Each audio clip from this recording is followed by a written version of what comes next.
Hey guys, it's Josh with Paparazzi Imaging and Films. We're here with Robbie Malinoski, ex-pro snowcross racer. This is episode 2 of the Vignette podcast, so let's get into it. So Robbie, you're a former pro snowcross rider. Talk about your career a little bit and, you know, the factory rides that you had with Yamaha, Skidoo. I do believe you ran a Polaris at one time? Yeah, 1 year on a Polaris. Arctic Cat for half of my career as well. Started on Arctic Cat back in Canada in like 2000.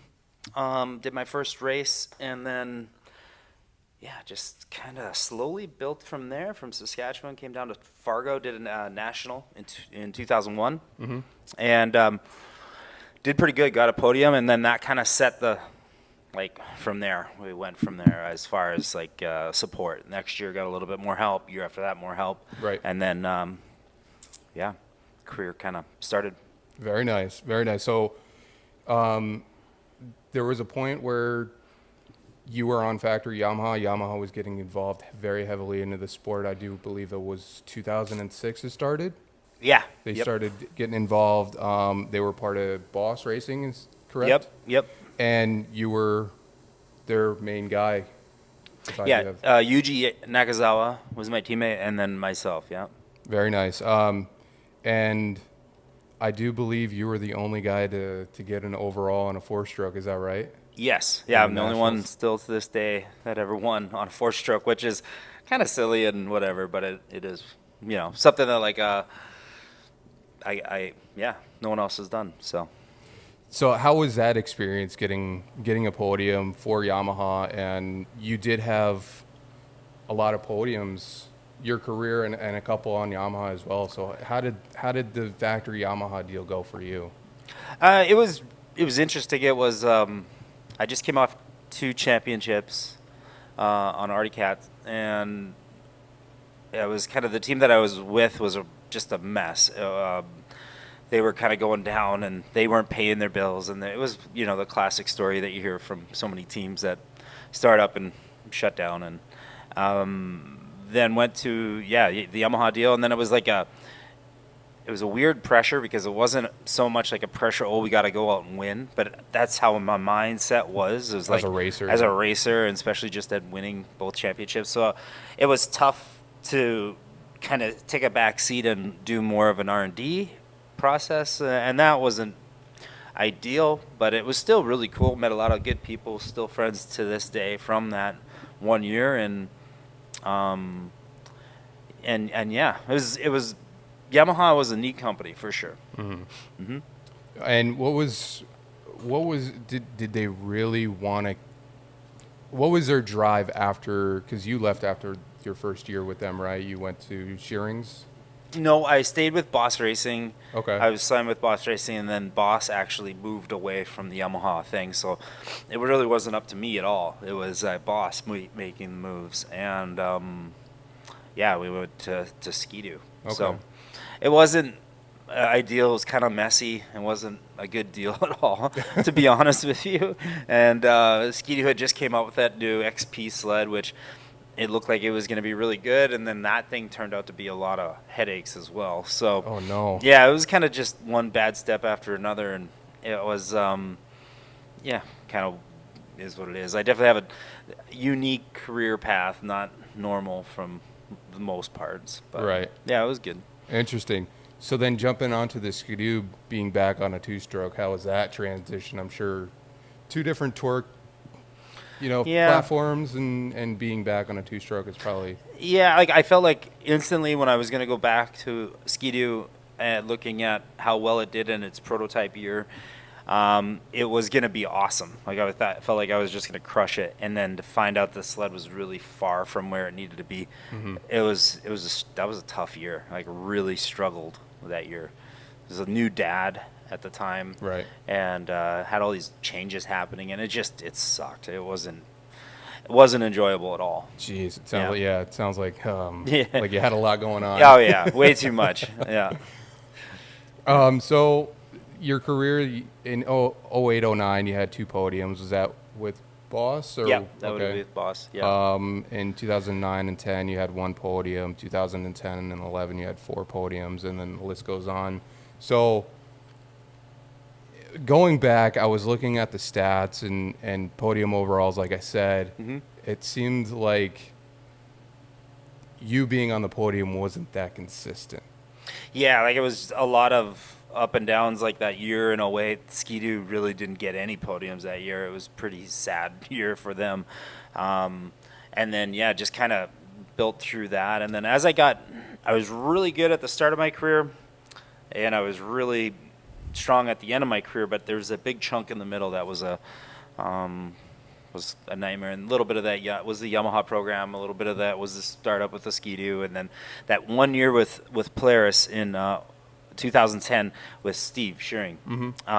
So I signed up with Steve. I was like, okay, finally I can ride out my career with him, and we'll do a lot of hard work, and it'll work out great. And he's like, with Polaris, and I liked the Polaris and everything, and then ended up having a sled break on me. A chain broke, and I got hurt that season. Oh, no way. And that kind of stung a little because I was really doing well that year. I felt good. And then his contract with Polaris came up at the end of that year. And So he switched to he Ski-Doo? switches to Ski-Doo while I'm kind of under contract with him. So it was like another team switch or manufacturer switch. But then that was okay because then we rode Ski-Doo for another 4 more years and had a really good push to the end. Nice, Yeah. nice. So then at the end of your career with pretty much, you said you ended your career with Shearings, right? Yep. Yeah, so 2015, I'm guessing you retired? Yeah. I had a bad knee injury in Canterbury in 14 Wow. that season, and then that was the last time I rode. Wow. Did you race out the rest of the season? Or I you were had done surgery 3 weeks after it, and that was it. man. Yep. Was that a full? Full knee Yeah. replacement. Yep. Wow. Yep. Wow. I was kind of wondering because I didn't see your name at all through the stats. Yeah. Yeah. It wasn't wasn't ideal how it ended. Didn't get that like, oh, I'm gonna be done and this and that. Right. But whatever. I mean, you don't always get to write the storybook ending to it, so it was good. For sure. For sure. Well, either way, you're still involved in snowcross right now, which Yep. is really good. And a lot of people kind of move on because they feel like it's been way too monotonous, I feel. Yeah. You know, like Yeah, for Tucker, sure. he just kind of left the Yeah, scene. he just straight up left. Yeah, that was unfortunate, but Yeah. his decision, whatever. For sure, for sure. I'm sure being in the industry for so long, you know. Anyways, moving on. 2017, you were team manager with Leighton Motorsports. How was that? That was interesting. It was fun. Learned a lot. Transitioned away from the racing, me as a racer, into trying to help these other guys. And one thing I did find out was nobody, like, you can't make somebody want it at the end of the day. I mean, they're their own personalities and their own things that are driving them. So as much as I wanted them to do well, didn't matter how much they did. Right. Or it mattered, I guess, how much they did. So it was interesting. Definitely tough trying to transition away from being a racer to manager. Yeah. I'm sure that would be interesting because you just want to be out on the track. Yeah. Instead of Yeah. managing people. Well, you're like, shit, I could do this better than they can, And not like maybe like saying it like that, but just I feel like it wasn't that far removed, So Yeah. Yeah. It's hard to watch somebody when you do have that knowledge and Yeah. kind of putting it to them Yeah. to understand. It's good now though because I got my kid. That's my son races motocross, and I get to work with him, and he's really hungry and wanting it. So Yeah. it's a lot of fun that way. The couple times that I've seen him on the track, he's wicked. He kind of reminds me of Hayden Deegan Yeah. a little bit. Yeah, pretty aggressive for sure. Yep. That young, hungry attitude. I'm just going to go out there and smoke everybody in practice. Yeah. Yeah. You know? Oh yeah, for sure. But that's cool. That's cool that he's involved. And did he have any desire to get on a sled at all? No, actually, he didn't have any desire to really ride either until about 3 years ago. Dirt bikes, I'm saying. He was into soccer and lacrosse, and I honestly tried to get him into everything else but that stuff because I just was like, go be a kid and have fun and do whatever. And he always kept circling back to dirt bikes and loved dirt bikes. So it was inevitable. It was going to happen. And, I said, if you're going to do this, you got to be like all in or not, and he wanted to be all in. So That's awesome. That's awesome. So you said to me before the show started that he's coming back this Tuesday. Yep. From from Club MX, right? Yep. That's awesome. Yep. That's awesome.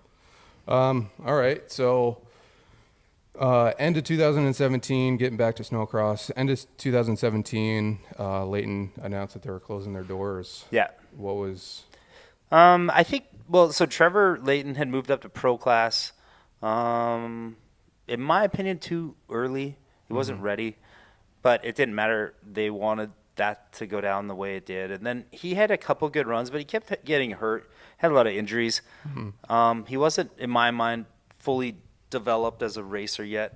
He was still a little behind. He had showed some speed, but that pro class is no joke. It's tough. And Well, you being in the pro class, yeah, it's so it was long, just you know? a lot of. It's a lot. So I feel like he got to the pro class, had speed, had injuries, and just it wasn't working out, and it wasn't as much fun because it's hard racing when you're getting near the back, and or having injuries, and that was really what I think ultimately kind of came to the demise of Leighton. Then they got into side-by-side racing and stuff like that, and they did a few years of that as well. So, and it was a family program. Like still to this day, the best family. They're just great. Like Trace and Wendy, everyone there. Timmy, their daughter.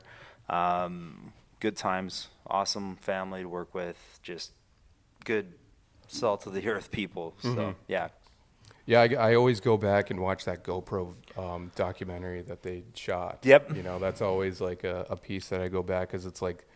Yeah, that was shot well. They did Yes, very well. Very well. Props to the GoPro guys. Yeah. They did a very good job. But yeah, it was kind of bittersweet because it's like after Leighton, then was it before that or after that Carlson closed doors as well? Yeah, they kind of were like right around the same time. Yeah, it seemed like. Yeah, and there's another scenario. I think Chris Carlson told me that he had a lot of fun when they were racing pro light, but as soon as they moved up to pro, they took some of the fun out for sure. And it's a pressure cooker. That pro class is nuts, and you'll see it, especially these family programs that have a lot of fun, and then they get a pro, and then the level goes up so high. It's just it's not as much fun. Right. Yeah. On our last podcast, I had Levi Injured on, and he's like, if you're not doing it for fun, then why even do it? Yeah. You gotta remind yourself that you got into this to have fun, and you got to get out of it while you're having fun too. You can't take it too seriously, because then at that point it's like, why even do it? Yep. Yeah, for sure. So then, with Leighton, there was also Corin Todd. Yep. On the team. Yep. How was it working with him as well? Oh, really good. Yeah, he's a great kid. Loved working with him. He was really dedicated and tried really hard and had a lot of talent. And he was like one race away from just having something come together that could have really offset that program. And then he had a lot of pressure though from his dad. Him and his dad were like a good little combo, and they worked well together. But his dad was tough to work with, and maybe people say the same about me with my kid. I don't know. Like I believe that your dad probably knows best, but at the same time you got to eventually like push off and let other people help, especially when other people are paying for it, you know. And that was always a little bit of a challenge with Corin and his dad. They kind of came as a team, and I always got along good with him, but it was a challenge for sure. That's awesome. Yeah, he was a super wicked fast dude on a sled. Yeah. I remember in 2017, before they closed the doors, I was at Salamanca. I shot some videos with Corin. It was GoPro stuff, and I did a little edit for him. Super nice guy. I'm still friends with him today, and I saw him. What race? One of the last two races I saw him, and we were just chit-chatting. Yeah. I think it was Dubuque, Iowa. Yeah, he showed up out of nowhere. Yeah, he pro did good light. too. He rode well, which was funny. But I think he's going to try to give it a run this coming season in pro light. Yeah, he could race 30 plus as well. So, yeah, I think it's good to see him back out there. For sure. So then, moving on from then, you moved on to K2 Motorsports. Yep. Team manager as well with with those guys. Was Travis on the team? Nope, Travis wasn't there. It was Cole and who else? I don't know why I'm drawing a blank to who else. Oh, Mitch Thielen. Yeah, Mitch. Sorry. Hey. I was drawing a blank too. Yeah, Mitch Thielen. It was great. Mitch was great. Cole was great. That was a challenge though. Cole was he was kind of in a weird spot at that time I was with him. Like his dedication now to what it was then is 180 degrees. Like he's really focused and trying really hard, and he's a goofball. Let's face the fact that Cole is, but he's dedicated to his craft. And back then he was a little I don't know what it was. He was a young kid. Wasn't. It was 100%. a firecracker. Yeah, and he just wasn't 100% focused. Mm-hmm. So it was good though. Good times. Mitch Thielen, great kid. Loved working with him, and his dad passed away there. That was terrible. Super sad. And Mitch was great. He was hard working. You could tell, like he was the kid that didn't have the talent, but had the work ethic. And anything you tell him to do, he would do it. And he made it solely on just grit and work ethic. So loved working with Mitch, and I still like working with Cole. It was just different timing, you know. Yeah, for sure. And then you kind of returned to snowcross after that in 2021, becoming the track designer. Yeah. Carl Shabitsky called me out of the blue. It was like, I think after an Iowa race, they had kind of a tough go with it, and groomers, and there's a lot more that meets the eye. It's not like you just show up and the track's built, and you know there's a whole lot. So you typically you show up on a Monday. You get the groomers ready, and then Monday, Tuesday, Wednesday, you're pushing snow and putting out the track course.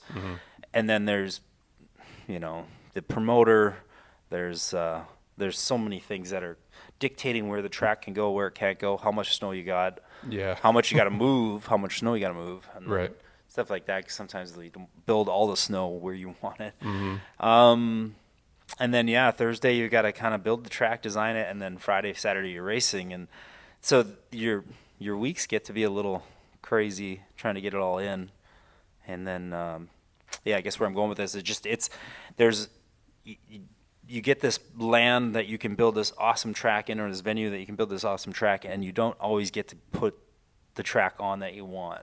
But you got to have a track regardless, so you got to do your best in that circumstance that you're in, and sometimes it works good, sometimes it just doesn't. So so with the track design, do you kind of blueprint what you have in your mind onto paper, and then like, all right guys, this is how I want it, this is the way I think you should design it, or not design it but build it with the snow that we have, almost like the guys that design Supercross. Yeah, for sure. We do a loose kind of setting of where it's going to go at, and then, or how it's going to lay out, and then we do kind of shoot from the hip a little bit, just because you have to change so much, and then the tracks do change a lot. Like one thing about Supercross is you build the track, it gets rougher, but it stays there. Yeah. If you didn't touch the snowcross track, it would literally move. You'd be down to dirt, you'd move piles. Like it moves mountains of snow. So you really have, you have to be on it a little bit more. And then typically the first, Friday morning, the track changes quite a bit from Friday morning all the way to, say, Saturday afternoon. It's you figure out what's working, what's not, and kind of adapt and move it around. Right. Would you say that designing a track now compared to when you were racing is a lot different, especially with the weather that we have? Each winter is different. Some days are a little bit warmer. I think it's more the machines. Machines are so much better, and then the riders there's more, like the sleds are built so well that you can land wide open and never break any parts. Relatively speaking, you break some, but most times you don't break. Back in the day, you would break all the time. Chains and sleds would snap like crazy. So now you got these sleds that just are indestructible, riders that are really talented, and it's even all the way down. Like a sport class now is fast. It's Right. crazy fast. And I think sport class is the new pro light. 100%. You Yeah, know? it's all elevated up. You're right. So, yeah. So then, how were the tracks back then when you were pro? They, in my mind, they seemed crazy and cool, and then you watch the videos and you're like, huh, wasn't that cool? Right. It was just big air, right? Yeah, there was sometimes some big air, but I don't know. It just, yeah, it was smaller. The groomers were smaller. We used to use like a BR 400, which was a pretty small groomer, and now we've got these big Bison groomers that are massive. Like you can, and the blades can lift steeper, so the holes can actually be sharper and taller, and so like that little aspect right there changed quite a bit. Interesting. So it wasn't just the machines; it was the Yeah, it was groomers. everything. It was everything, and then like we kind of know where we need to be for snow. Like as far as how much, say we make some snow, we need to be like 4 million gallons of snow, Right. of water for a big snow track, like a snowcross track. Like Fargo, they were. Oh God, they were way more than that. They were probably 7 million gallons. That's unbelievable. Yeah, it really is. Yeah, That's a lot of water. yeah, yeah. That track was the best though. It was the Yeah. coolest, biggest. It definitely was. And then, so the other thing that you got to think about there too is like the track's huge, it's awesome, but then your scheduling goes to like hell because you've got smaller classes or slower classes, and when they do a lap, it takes a long time to get around. And then if they Yeah. get caught doing an extra lap, well, now you're like 3, 4 minutes, 5 minutes behind. Yeah, the and then you just schedule- keep getting farther and farther behind. For sure. And you go to like Deadwood, you're ahead of schedule constantly because you've got such a little track. Yeah. But then you need that time to constantly fix it because the track changes so Short. much. Yeah, for sure. I definitely saw that the first race, and then kind of the shorter tracks that we had. And I always want to like leave it as rough as possible, make it as challenging as possible. That's always the goal, is make it, because if you get it too smooth, it really does get It takes away the fun aspect of it, because when the pros come out, they're pros. You know, pro Yeah. lights. I believe that they should have a rough track. I don't think it should be 100%. dangerous. It should No. be you No, know, it should be groomed. like risk and reward. Like if you risk it, you can get over this section. It's really fast, but right. yeah, I agree. For sure. And you guys also have to change the track for the juniors to the pros. Yeah. You know, so That's if a we- challenge. Yeah, we race on Saturday. You got to have a smaller, kind of laid back track, and then you got to groom it, you know, halfway through. Yeah, and I slowly got better at getting mounds of snow in areas and then slowly ramping it up as the day goes on. Saturday morning, the track will be at its mellowest, and then as we go through the day, we'll definitely start tweaking and getting to that point where it'll be pretty competitive. Yeah, it seems that way, which is, you got to do what you got to Yeah. do, right? Yeah, it's not perfect. The scenario is not perfect, but majority of the numbers are in that smaller class, so you got to give them a course that's not too crazy and dangerous. Right. And when I was talking with Levi last week, he was saying that we should kind of separate the amateurs from the pros. Like, how do you feel? Like, I compared it to the Loretta Lynn qualifiers. Yep. You know, focus on the regionals, but leave ISOC to the pro guys. And then when Yeah. you bring in, when you're ready to go pro, that's you make the switch. I think in a perfect world that works. Yeah. Like it really does, but it's too expensive, too much cost to do an event just for pros. It really is. You got to have those numbers, those lower numbers, to help feed the beast, basically. Like there's a lot of running costs there, and ISOC's done a masterful job of building what was so broken as a circuit. So I think, like, yeah, I agree. If we could just build like a straight up show every time, that would be amazing. But I don't know if you can financially do it. Yeah, it would be tough. Yep. It would be tough. And the regionals do really good, the Midwest, the 286. But I do believe that snowcross does need the lower guys for sure. Yeah. It would be. I see it's tough on them because they're racing at a national level as if they are treated as pros because they're getting some amateurs are getting television time. Yep. And they have to represent, let's say, Skidoo, Polaris, whatever, all their major sponsors, and it's like, you don't do good, we're not gonna support you. Yeah, I know for sure. Yeah. And how was it back when you were racing? Was there a lot of amateurs involved? Yeah, it was the same system basically. Okay.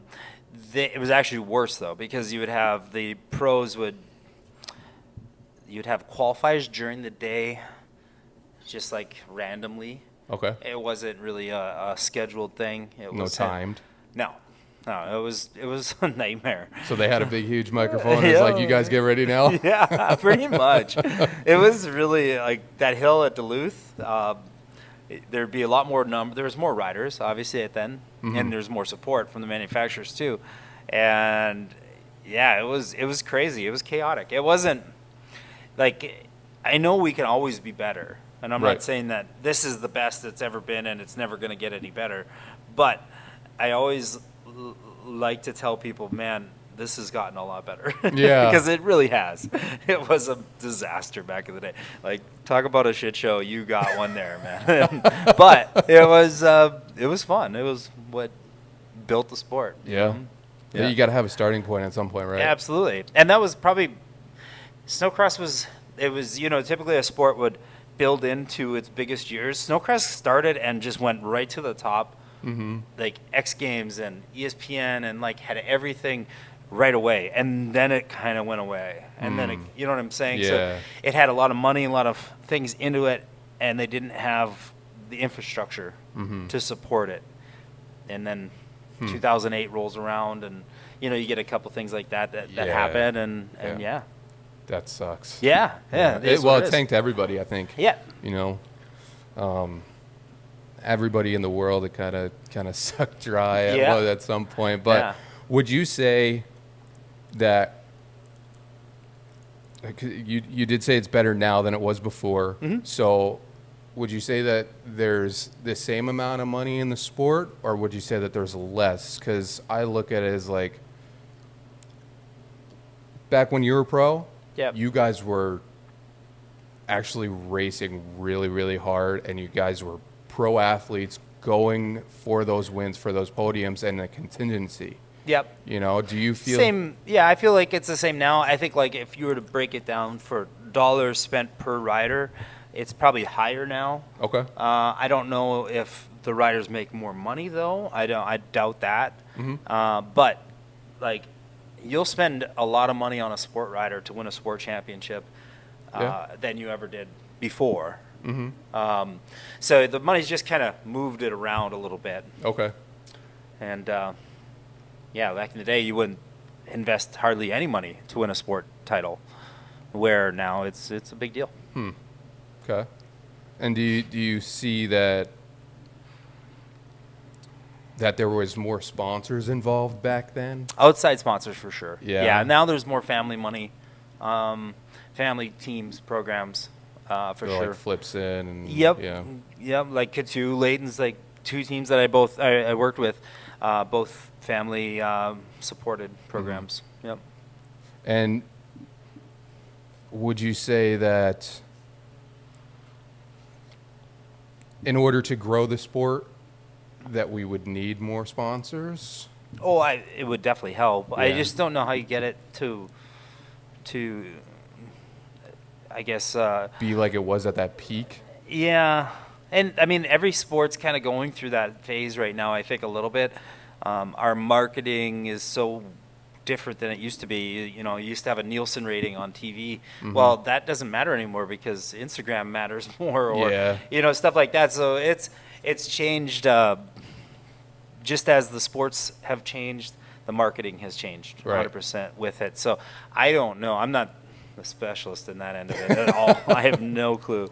All I know is that if it's like cool and it's interesting and there's some storylines, it typically is interesting to watch and fun to watch. Yeah, I agree. I remember when I was just riding snowmobiles in the trail. I would go up north because I used to live in New York before I moved to Minnesota. Yeah. And me and my dad would go up north to ride snowmobiles, and there was a snowcross event, East Coast Snowcross was back in the day. Yeah. And he was like, we're going to go check that out next year. Yeah. And it was like, that's really cool to me, to see that. And now I'm kind of involved in it in a media side. Yeah. It just grew from one thing to another.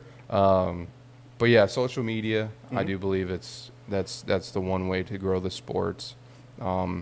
It's hard because sponsors want to put money where they feel like they're going to get a kickback. Absolutely. You know what I mean? They should. Yeah. Right? Like they're investing their money. They should get a return on their investment. Right. And, it's hard to do that now, though. It's like a rider. If a 100%. team hires a rider, they want wins and podiums. Yeah, they don't go good job on the 10th. You know what I mean? You never hear that. No, not at all. But there was one story that I did hear, talking to Travis Kern a while back when he was on Factory Cat.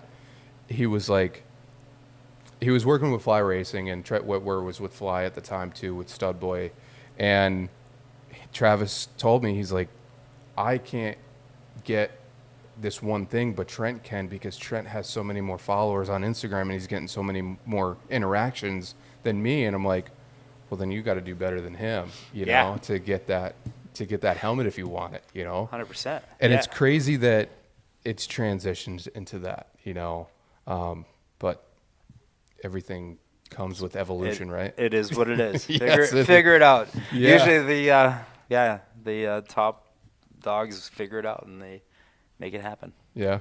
Hire a marketing manager and have that person do it, whatever. So going from there,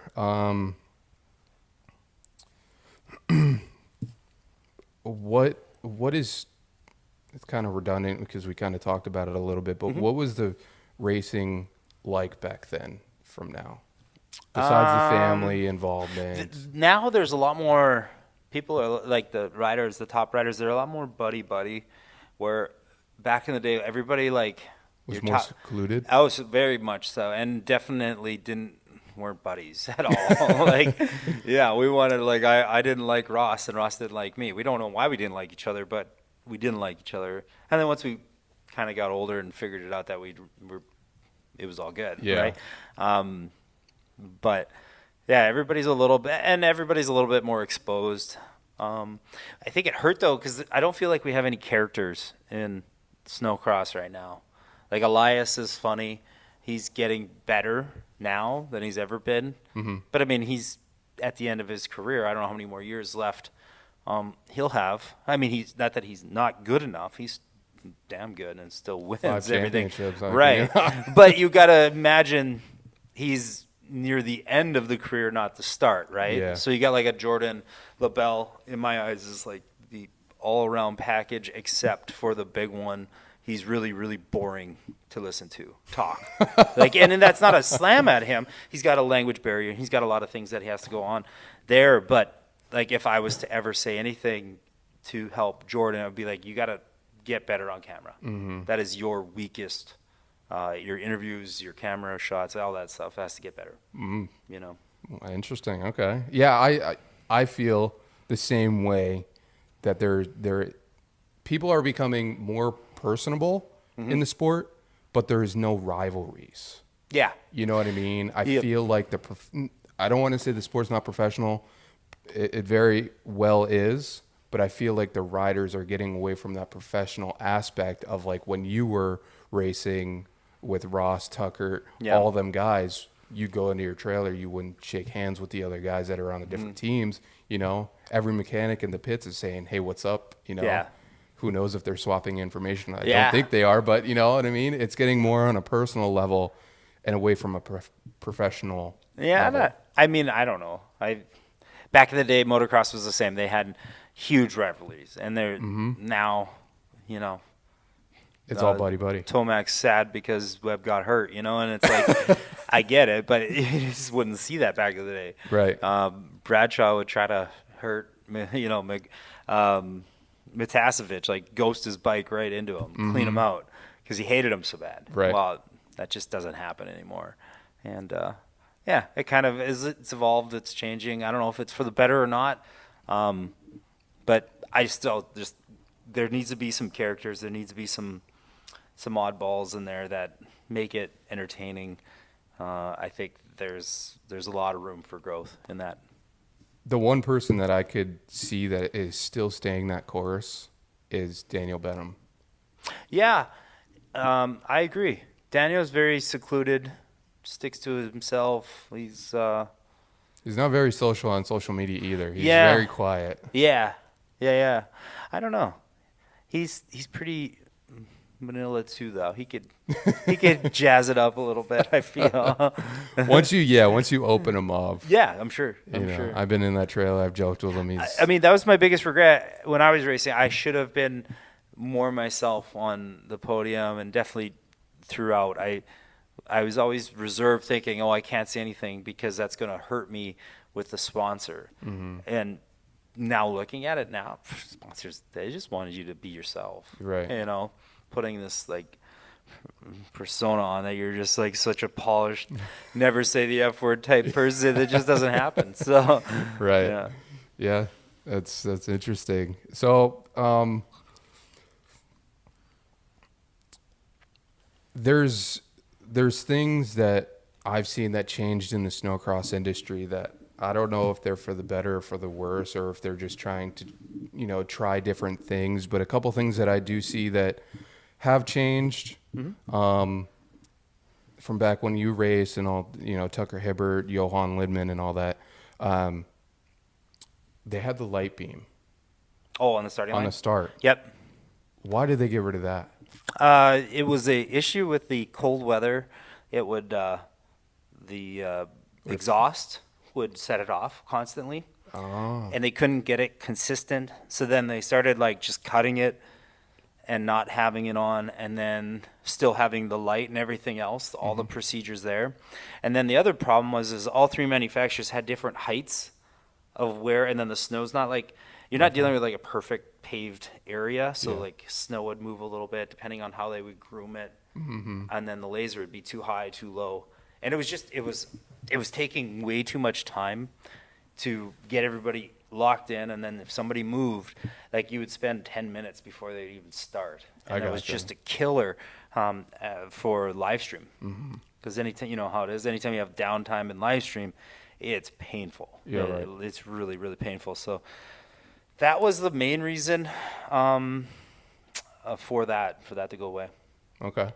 Interesting. I enjoyed it. I thought, I understand it because the skis, and being right there on the clutch, the engagement. Yeah, it wasn't a let's get rid of it because they didn't like it. It was, they tried really, really hard to make it. Too many faults with it. It was a nightmare. Yeah.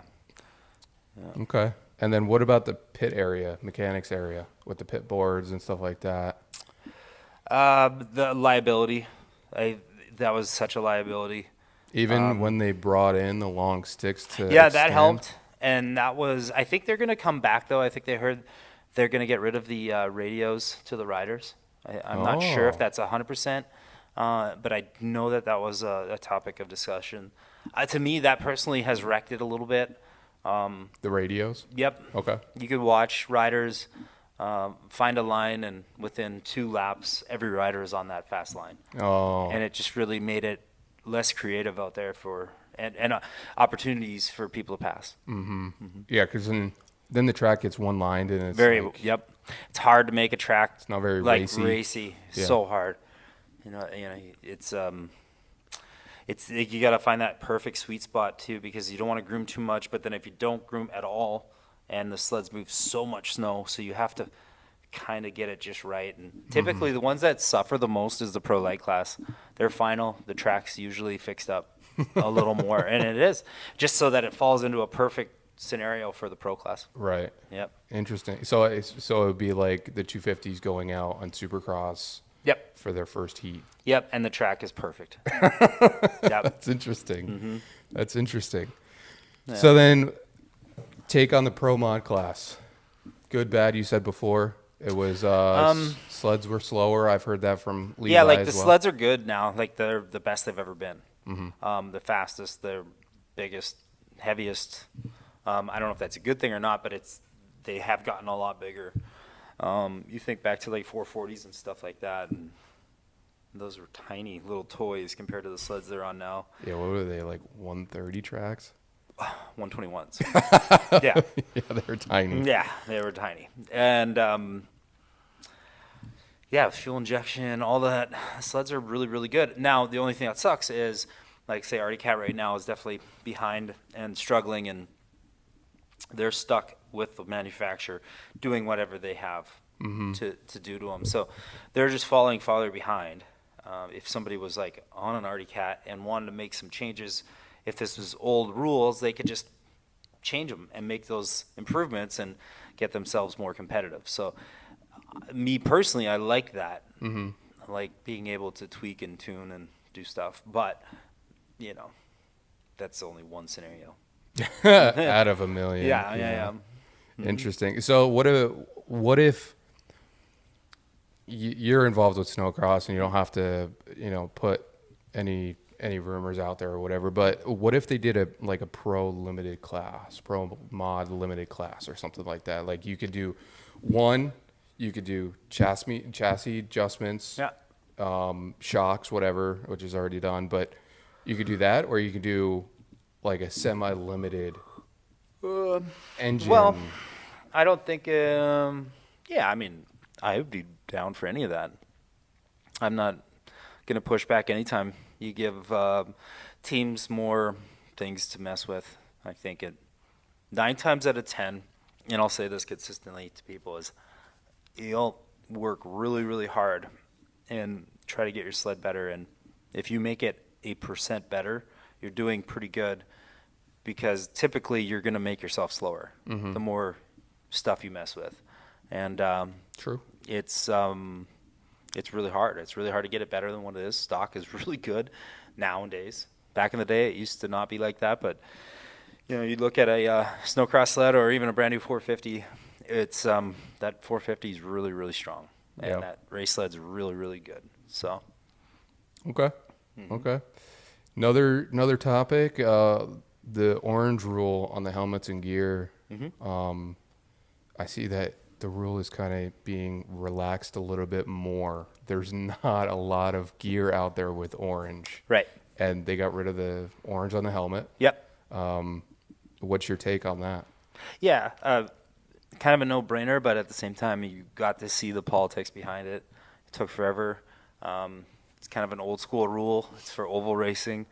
The sport, snowcross, just kind of had to adapt those rules because there was no, the sport kind of came out of nowhere. It wasn't like a set history of snowcross that you could pull rules from. So it adopted, and there was some of those growing pains and things like that came over from oval racing, which in oval racing it makes sense because you're coming around a corner and there's snow dust, and orange was a color that if you seen orange, that was never good. Yeah. And that was then, and that's in that discipline with oval racing. Snowcross, if you see orange, you're basically landing on orange, or you're right there. Like you can't avoid it. Yeah. So yeah, just a silly rule that came over, but that's kind of the history of it, and that's why it was there. And Okay. Just to give your listeners a background on it.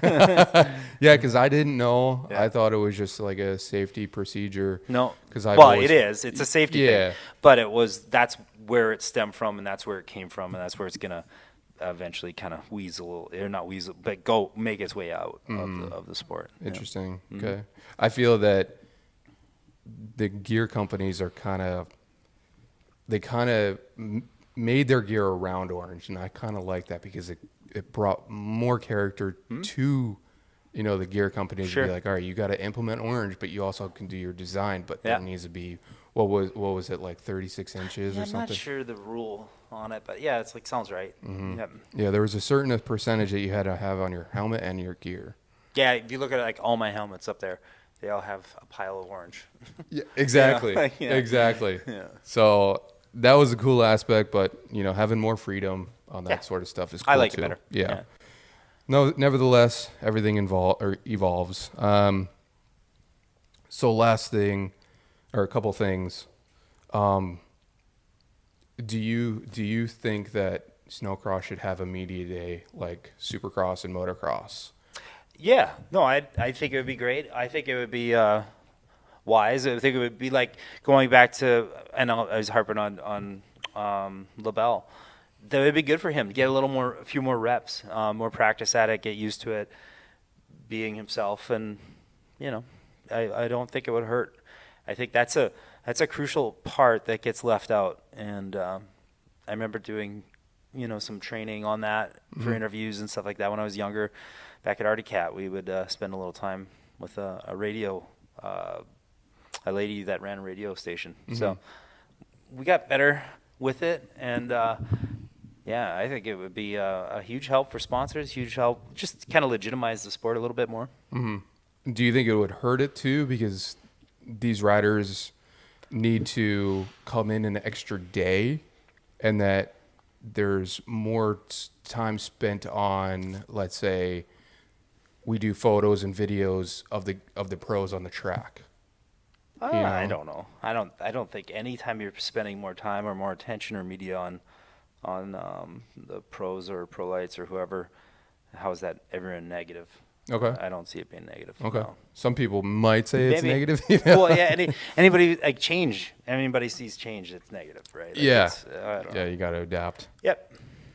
Sweet. So then, last question: do you see snowcross going in the right direction as of right now, with all these changes that are happening, the Triple Crown in pro class, all the things that are happening? Yeah. So like Triple Crown is an interesting one. I like it, but it was kind of forced on us because of the numbers.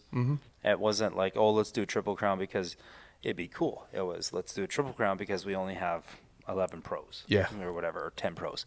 So I like the Triple Crown. I think it would be better if we did like 1, 2, 3 races maybe out of the year, set Triple Crown type races. The riders could kind of bank on that happening. I don't think every round should be one. Okay. I still kind of like the old school a little bit, the way we used to, or how it has always been done. With the heat races and then you having the final. I think that just exposes and opens up a whole new can of worms as far as how we make the pro class, more numbers or get more numbers in there. I think there's some, I don't know. I think we got to start looking like outside of the box and realize that we're not going to have that many pros. Like we didn't have pros back in 2012, 10 years ago. There was, I was watching Geneva and there was 6 pros in a heat race. Oh, jeez. Well, it's the same shit we have now. Yeah. So it's not really any different. It's, and that was 10 years ago. So it's not like it's getting worse on the numbers, and maybe it is, but it's not that much worse. Yeah. So maybe we just need to start looking at it as like pro light is really important now, more than it used to be, and sport class is really important now, way more than it ever used to be.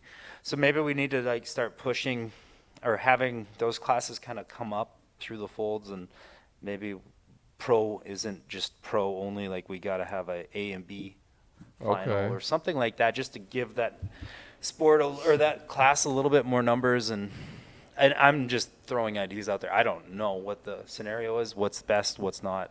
But the Triple Crown thing was out of necessity, not out of let's make it more entertaining. Yeah. So. And I kind of got the feeling from that when it happened at, what was it, the first ERX that we did it? Yeah. Which, it's cool because we needed it, I think, to kind of serve. We needed it for sure. You nailed it on the head there. We needed it. What do you think about like a 2-moto format? Like doing... Yeah, I don't hate it. I like it all. I feel like the sport's come a long way, and it needs to just keep evolving. And why not change it up, do something different, try something? Not everything that we try is gonna work. Some of it's gonna flop. It's gonna suck. But give something exciting to the fans. 100%. Yeah, I'm all for it. I feel like if we can get our get that part of it really dialed in, that it would be better. So one last thing before we wrap up here is like we talked about in the beginning, you were factory Yamaha rider. Yep. What do you think about Yamaha getting back involved and maybe Lynx coming in. Yeah, I mean, the Yamaha thing will never happen, I don't believe. They don't have a sled for the class. Okay. And that's always a challenge because then you got to go and kind of alter the whole rule book just to get the manufacturer in. And they're always notorious for jumping in, making a splash, getting out. Mm-hmm. Yeah, because they made a reappearance in, 2015? Yeah, and I don't even know what that was about. Okay. Yeah, and then they got out. Yep. So, yeah, I'd love to have more manufacturers, and I think it'd be great. But if they got to show a little, like, staying power. Yeah. They can stay in, and if they request all these rule changes, then, there should be some sort of limit of how long they're committed to the sport. So I'm sure it comes down to dollars too. 100%. Everything does. They got their freaking foot in every kind of aspect. Yep. Side by side. And they don't sell a lot of snowmobiles. Yamaha really doesn't. Mm-hmm. They don't. Yeah, you don't see a lot of mountain riders on them. No. So it's not like a market that they're really even concerned about. Right. Yeah. Maybe that's why they're in and out. Yeah. So 100% frequently. But yeah, like Lynx, I think that would be cool. I mean, it's they race them in Europe and they do well on them. Did you ever go to Europe? Yeah, I went to Sweden 2007. Was that with Shearings? Spring. No, it was Arctic Cat. Okay. Yeah. It was a good experience. Really cool. Really fun. Enjoyed it. Wish, again, looking back, I should have did way more. I had way more offers to go do that stuff, and I'd be like, oh, it's the end of the season. I don't want to deal with that. Right. Just want to go home, ride my dirt bike, or go party or something. You know what I mean? Stupid. Looking back, I should have did it. Yeah. Did more of it. Yeah. Don't we all say that? Yeah, whatever. Yeah. You live and learn. Yeah. And then you bring it into, your family that you have or your kid that you want to pursue things. Just go and do it. Yep. Yeah, no, I'm excited for that. I'm looking forward to the summer. Racing with my son Ryder and hopefully do well. That's awesome. Mm-hmm. That's awesome. All right, so we're going to wrap up. Like I said, this is episode 2. Robbie Malinoski, ex-pro snowcross racer, a legend in the sport. If you guys didn't follow this guy back then, you should follow him now. He's an absolute awesome guy to be around, and we hope to see him around this coming winter as well during snowcross. So if you guys like this episode, hit that like button. Also, hit that subscribe button, hit that follow button. We'll see you guys in the next episode. Thanks, Robbie. Thank you.